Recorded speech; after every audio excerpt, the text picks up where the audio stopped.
आप सभी को जय मसीह की हिंदी बाइबल स्टडी इस चैनल में आपका स्वागत है।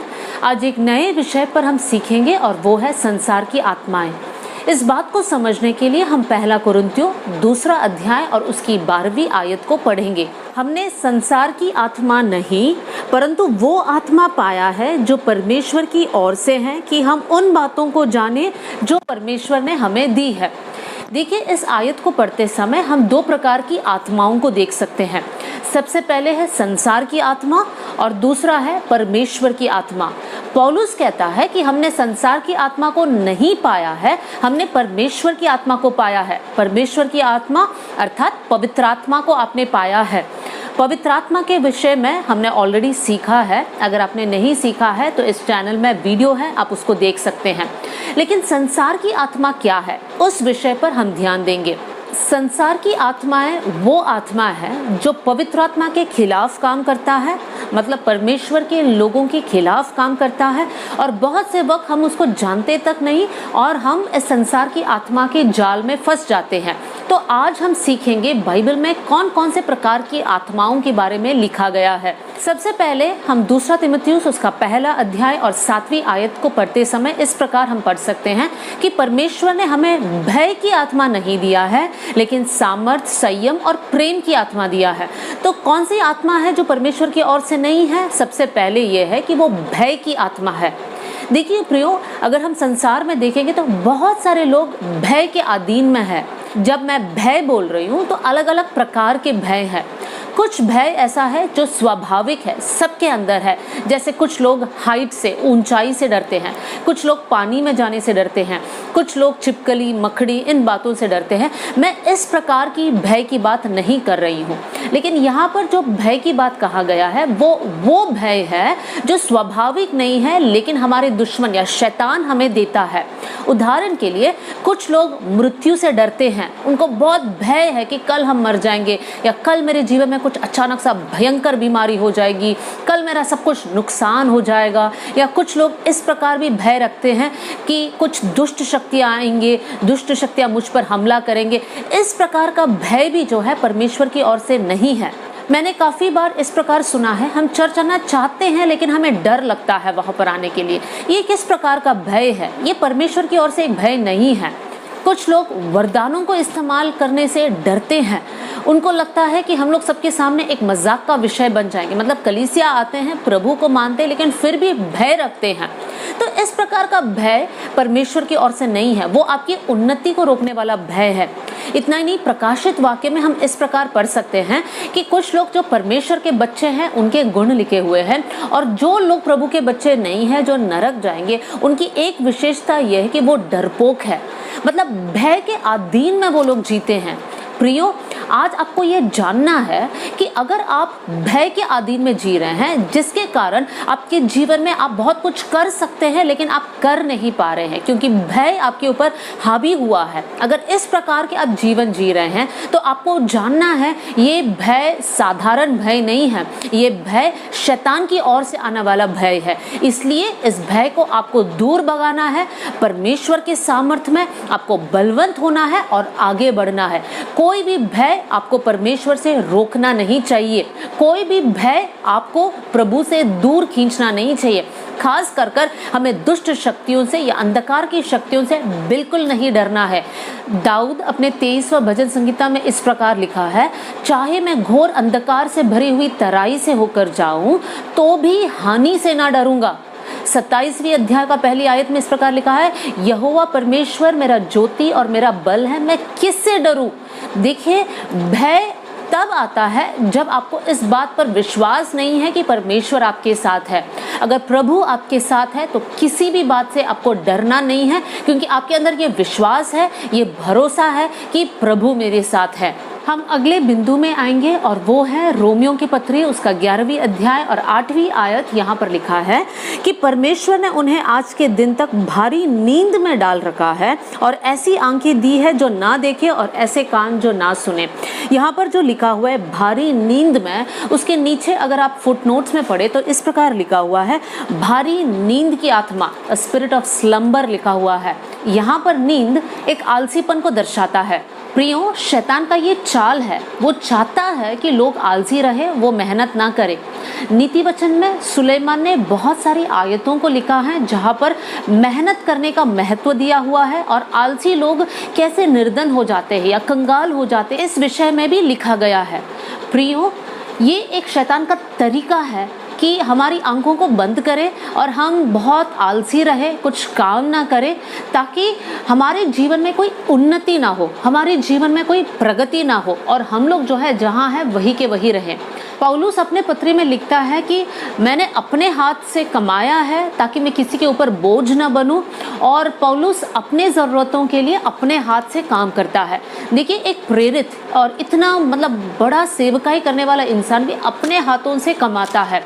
प्रियो, काम करना, मेहनत करना हमारे लिए बहुत इम्पॉर्टेंट है। परमेश्वर मेहनती लोगों को चुनता है। परमेश्वर ऐसे लोगों को नहीं चाहता है जो आलसी है और काम करना नहीं चाहे। कुलुस्सियों की पत्री उसका 3 अध्याय और 23वीं आयत में इस प्रकार लिखा है, जो कुछ तुम करो ऐसे करो कि आप परमेश्वर के लिए कर रहे हो, इंसान के लिए नहीं। तो जो भी आपका काम है, चाहे आपके नज़र में वो छोटा हो या बड़ा हो, लेकिन आपको ऐसा करना है जैसे आप परमेश्वर के लिए कर रहे हैं, कोई इंसान के लिए नहीं कर रहे हैं। और परमेश्वर के नज़र में कोई छोटा काम, कोई बड़ा काम नहीं होता है। हर काम परमेश्वर के नज़र में इक्वल होता है। प्रभु क्या देखता है कि कैसे मन के साथ हम काम करते हैं, और शैतान चाहता है कि हम उसको देखा रहे ये छोटा मामूली काम है, इसको कैसे भी कर लो, कोई फर्क नहीं पड़ता। ये सारे विचार शैतान हमारे अंदर डालता है। तो चाहे आपका काम कुछ भी क्यों ना हो, मेहनत के साथ रहे। कलीसिया में आपका रोल कुछ भी क्यों ना हो, मेहनत के साथ, वफादारी के साथ रहे।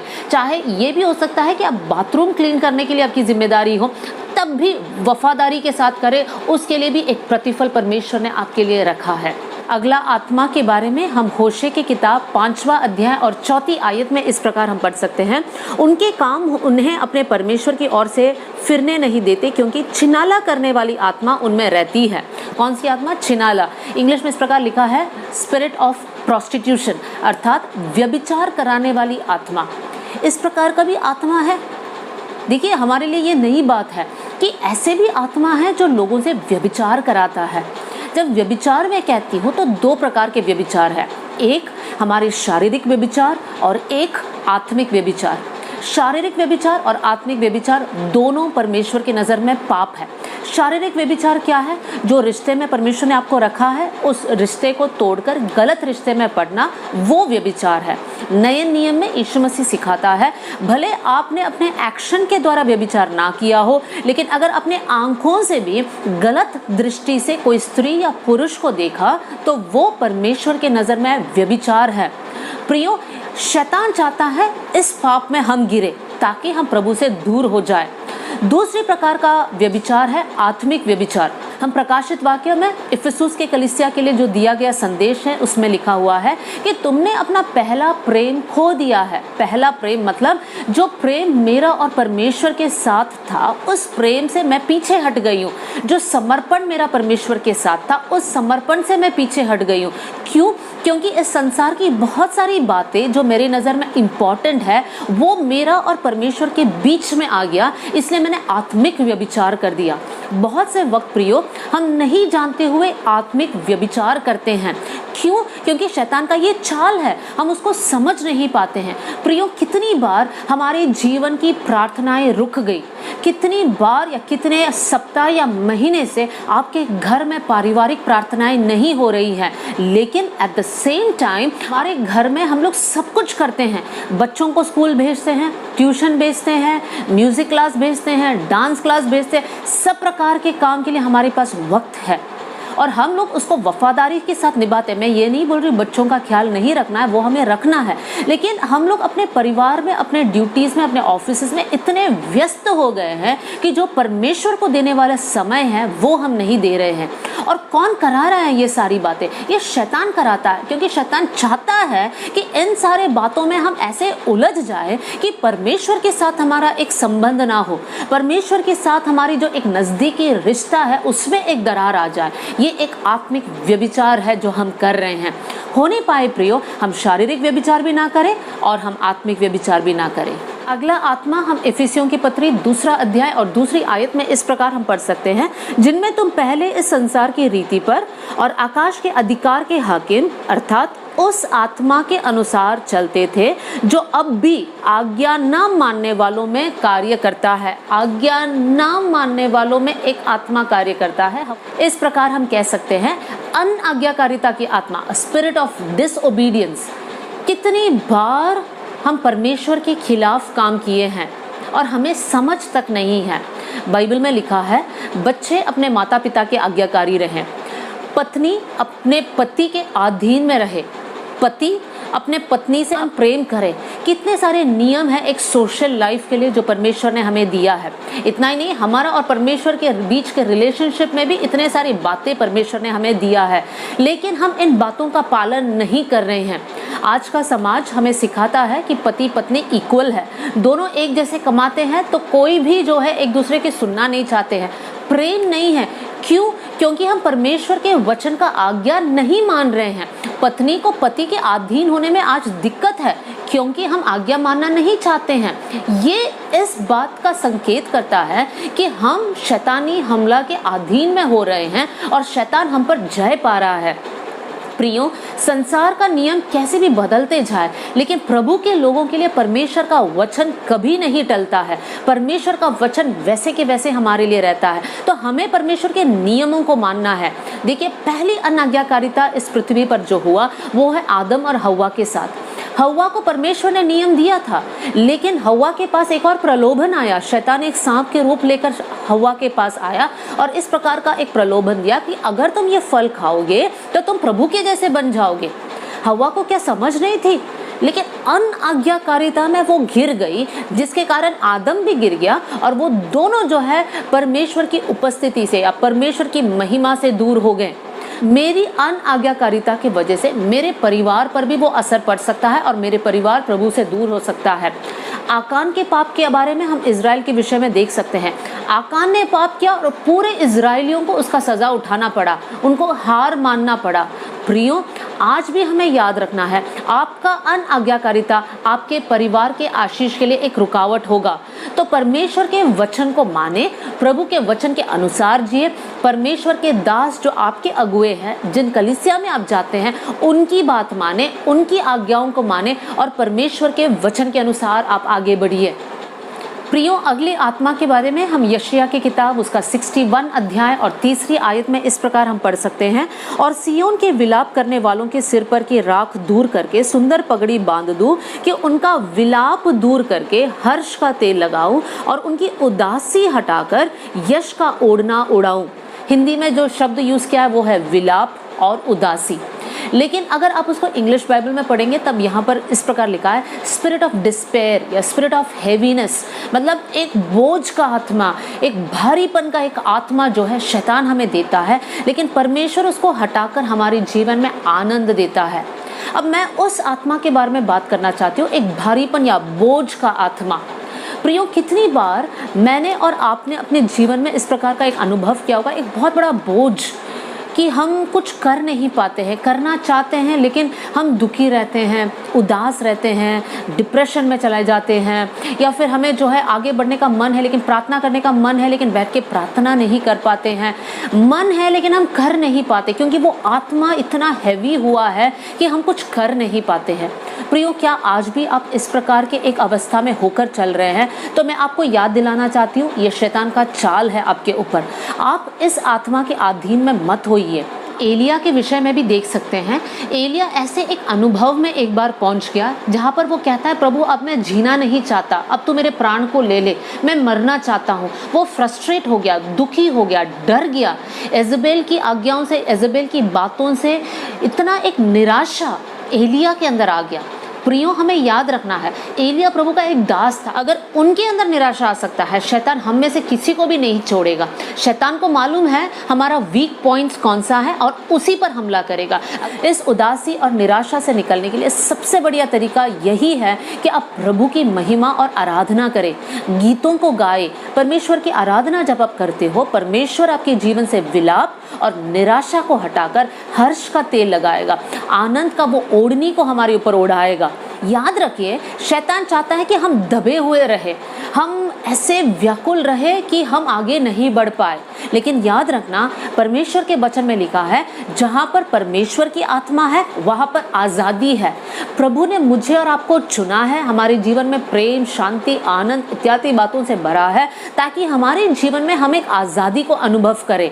आज आप किसी भी आत्मा के अधीन में होकर रहना नहीं है, गुस्से के अधीन में होकर नहीं रहना, निराशा के अधीन में होकर नहीं रहना, झूठ के अधीन में होकर नहीं रहना, किसी भी प्रकार के शैतान के तरीके के अधीन होकर नहीं रहना, क्योंकि जहां पर परमेश्वर की आत्मा है वहां पर आजादी है, बंधनों से आजादी है। लेकिन आज भी अगर आप इस प्रकार का एक घुटन आपके जीवन में आप महसूस कर रहे हैं, तो प्रभु के सामने बैठकर आप प्रार्थना करें, प्रभु मैं आपके संतान हूं, आपने अपने लहू मेरे लिए बहाया, आज इस घुटन को, आज इस भारीपन को मेरे जीवन से निकालिए, इस निराशा को मेरे अंदर से निकालिए और आपकी आत्मा से भर देना परमेश्वर, ताकि आपकी महिमा में कर पाऊं, मैं आनंद के साथ जी पाऊं।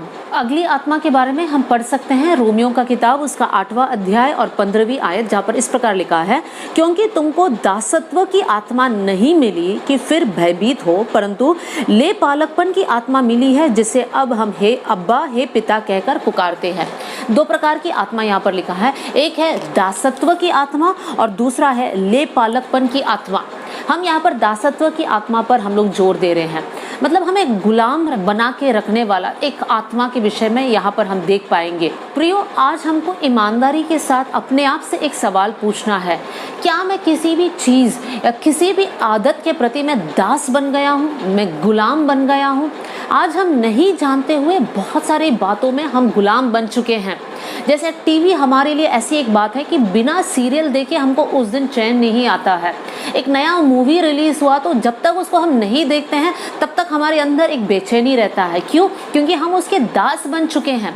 जब तक हम फेसबुक यूज़ ना करें, जब तक हम सोशल मीडिया यूज़ ना करें या यूट्यूब यूज़ ना करें, ये सारी अच्छी बातें हैं अगर हम उसको सही रीति से इस्तेमाल करें। लेकिन कितनी बार हम उसके गुलाम हो गए और घंटे घंटे हम इसमें स्पेंड करते हैं और हमारे लिए बाकी बातों के लिए हमारे पास समय नहीं है। हमें ये जानना है कि हम दासत्व की आत्मा में नहीं हैं, मतलब शैतान के गुलाम हम नहीं हैं। तो जिन जिन आदतों में आप गुलाम बन गए हैं, आपको उनमें से निकलना है और परमेश्वर की इच्छा के अनुसार आपको आगे बढ़ना है। आपके स्वभाव, आपके चरित्रों को जरा आप देखिए। क्या आप गुस्से के गुलाम हो? क्या आप झूठ के गुलाम हो? क्या एक दिखावा की दुनिया के गुलाम हो आप? देखिए, बहुत से वक्त हम इस बात को देख सकते हैं। आजकल हमें कुछ पड़ी नहीं है कि हमारा जीवन कैसा है या हमारा एक पर्सनल लाइफ कैसा होना चाहिए, लेकिन हम इतना चिंता करते हैं कि लोग हमारे बारे में क्या सोचेंगे। हम यहाँ जाते हैं, वहाँ जाते हैं, हर जगह फोटोज़ अपडेट करते हैं, हर जगह हमारा लेटेस्ट ड्रेस और लेटेस्ट जो भी है हमारे पास, हम सब कुछ अपडेट कर लेते हैं। क्यों? क्योंकि हम लोगों को दिखाना चाहते हैं। एक दिखावा भी एक पाप है। उस पाप के गुलाम में आज हम हैं। कितनी बार हमने जो है लोगों को खुश करने के लिए काम किए हैं। इतना ही नहीं प्रियो, हमारे बातों में बहुत से लोग अपने बातों में गाली इस्तेमाल किए बिना अपने सेंटेंस को कंप्लीट नहीं कर सकते हैं, उसके गुलाम बन गए हैं। कुछ लोग कहते हैं हम गाली नहीं देते, लेकिन हम, ऐसी भी बात है कि आप चुगली करते होंगे। देखिए, प्रभु के लोग भी चुगली करते हैं। अगर आप मूसा के बहन और भाई को देखें, जो मरियम और हारून है, वो दोनों भी मूसा के खिलाफ बात किया। वो क्या है? चुगली करना है। आज भी हम अपने घरों में बैठकर अपने कलीसिया वालों की चुगली करते हैं क्या? हमारे पास्टर की चुगली करते हैं क्या? हमारे रिश्तेदारों की चुगली करते हैं क्या? यही बात हमारे बच्चे भी हमसे सीखते हैं। लेकिन हमें इस बात पर ध्यान देना है कि हम इन बातों के गुलाम बन गए हैं। बुरे विचार भी जो है हम पर हावी हो जाता है, हम उसके अधीन हो जाते हैं, हम उसके ऊपर कंट्रोल नहीं कर पाते हैं। दूसरों के प्रति बुरे विचार, अपने प्रति बुरे विचार या व्यभिचार के बुरे विचार, इन सारे विचारों से हमें बाहर निकलना है। नहीं तो कहीं ना कहीं शैतान के हमले का हम शिकार बन रहे हैं और हमारी आत्मिक यात्रा में हम आगे नहीं बढ़ पाएंगे। हम शैतान के गुलाम बन के रह जाएंगे। तो प्रियो, आपको याद रखना है, इन सारी आत्माओं से आपको सावधान रहना है। देखिए प्रियो, अब तक हमने 6 आत्मा के विषय में देखा। सबसे पहले भय की आत्मा, दूसरी बात आलसीपन की आत्मा, तीसरी बात व्यभिचार की आत्मा, चौथी बात अनाज्ञाकारिता की आत्मा, पांचवी बात एक निराशा की आत्मा और छठवीं बात दासत्व की आत्मा। प्रियो, अगर इनमें से कोई भी आत्मा आप पर हमला कर रहा है और जय पा रहा है, तो ज़रूरी है कि आप प्रभु की उपस्थिति में प्रार्थना करें और जय पाए। प्रियो, आपके लिए एक छोटी सी प्रार्थना मैं करना चाहती हूँ। स्वर्गीय पिता, भाई या बहन के लिए हम प्रार्थना करते हैं, आपकी उपस्थिति इनके साथ रहें।